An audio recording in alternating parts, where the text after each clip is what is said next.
बोलिए सदगुरुदेव भगवान की जय। श्री रमण बिहारी लाल की जय। जय जय श्री राधे। जय जय श्री राधे। जय जय श्री राधे। गुरु ब्रह्मा गुरु विष्णु गुरु देवो महेश्वराय। गुरु ही साक्षात् परम ब्रह्म तस्मै श्री गुरुवे नमः। अखंड मंगलाकारं व्याप्तं येन चराचरं तत्पदं दर्शनं येन तस्मै श्री गुरुवे नमः। नमो नारायणम् आकाशात् पतितं तोयं यथा गच्छति सागरं सर्वदेव नमस्कारं केशवं प्रतिगच्छति। केशवं कलेशनाशाय दुःखनाशाय माधवो श्रीहरि पापनाशाय गोविंदम मोक्षदायक।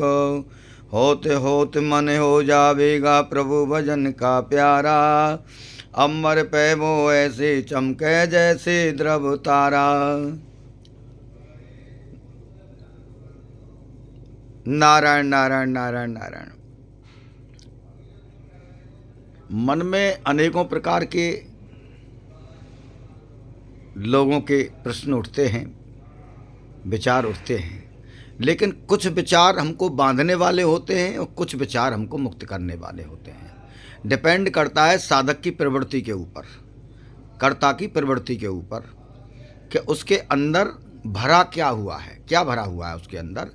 क्योंकि जो कुछ भरा हुआ है उसी के अकॉर्डिंग विचार प्रकट होते हैं। अगर वास्तविक उसके हृदय के अंदर सत्संग रूपी ज्ञान गंगा का जल भरा हुआ है तो भक्ति रूपी तत्व के विचार ही उसके हृदय में प्रकट होंगे। और उसके हृदय में अनेक प्रकार की वासनाएं, अनेक प्रकार की कामनाएं भरी हुई हैं तो उसके हृदय में अविद्याजनक विचार ही प्रकट होंगे।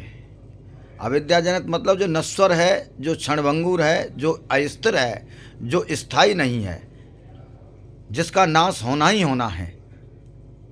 कुछ बातें, कुछ तत्व ऐसे होते हैं जो केवल शरीर तक ही सीमित रहते हैं, लेकिन कुछ तत्व ऐसे होते हैं जो शरीर जाने के बावजूद भी वो आत्म तत्व के अंदर भरे रहते हैं। अब हमको सबसे महत्वपूर्ण बात ये लगती है, विचार आध्यात्म ही जीवन को समझने वाले होते हैं, जीवन की गहराई में पहुंचने वाले होते हैं। जो कर्ता, जो साधक जीवन की गहराई में पहुंचना चाहता है उसको प्रभु नाम जप करना ही होगा, राम नाम जप करना ही होगा, वरना वह लुट जाएगा और वो फेल हो जाएगा, उसका जीवन का नाश हो जाएगा। जिसके अगर प्रभु नाम, राधा नाम, कृष्ण नाम, शिव नाम जिसकी वाणी पर नहीं है उसका जीवन फेल हो जाएगा, पतन हो जाएगा। क्योंकि सांसारिक अनर्गल अलाप में ही अपना जीवन लुटा देना, क्यों कहा है ना, बड़ी मुश्किल से नर्तन मिला है जिसमें जीवन का फूल खिला है। झूठे करना तू ऐसे वादे, ये लुटाने के काबिल नहीं है। मानव देह और शरीर में जितनी भी भगवान की कृपा से सांसें मिली हैं, एक एक सांस से इस्तेमाल सदुपयोग करिए और सांसारिक अनर्गल लाभ को छोड़ दीजिए। ठीक है, घर परिवार चलाने के लिए धंधा भी करिए, बिजनेस भी करिए, लेकिन इतनी आसक्ति मत रखो जो हम अपने आप को और अपने गोविंद को भूल जाएं। ये सब कुछ हमारा पतन कर हो जाएगा अगर हमने अपने आप को और अपने गोविंद को भुला दिया। उनको हर समय अपने मन में याद रखो, उनके प्रति श्रद्धा रखो, भाव रखो, विश्वास रखो। वो हर पल हमको निहार रहे हैं, हर पल हमको देख रहे हैं, हमारे प्रत्येक क्रियात्मक कर्म को वो देख रहे हैं। क्योंकि ये गहराई आध्यात्म से प्रकट होती है, ऐसा समझिए।